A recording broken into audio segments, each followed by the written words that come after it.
तर राम राम मंडळी, मी तुमचा लाडका साहिल सांगळे. तर आज आपल्याला जायचं होतं दापूरला. तर चला, आपला घोडा पण तिकडे उभा होता, मग त्याला न्यायचं होतं. मग लगेच गाडीला चावी लावली आणि लगेच निघालो. आता आपण चाललोय नांदूरला. तर आता आपण थांबलोय नांदूरमध्ये. त्यात नांदूरचा बाजार होता म्हणून मोकर गर्दी लागली होती. डायरेक्ट लालपाऱ्या सुद्धा एका जागी थांबेल होत्या. तर आपण आलो दुडीला. आपल्याला सोडवायला ना आपले फादर आले होते दुडी पोत. तेवढ्यात आहे ना आपल्या दोन्ही बहिणी आल्या. त्यानंतर आपल्याला 1 तास थांबून गाडी भेटली. पण आहे ना पोचलो नाही तर बाहेर काय होतं बघा बरं. नवरीबाईच्या हातावर मेहंदी काढायचंच काम चालू होतं. आल्या आल्या डायरेक्ट. मग आपण आलो गावामध्ये. म्हसोबाला नारळ फोडायचं होतं. नारळ फोडून आपण घरी आलो.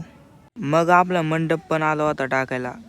मग त्यानं पण मंडप टाकायला लवकर सुरुवात केली. मग त्यांना म्हटलो रपा बांधून घ्या, आपलं पण लग्न इथंच लावून घेऊ.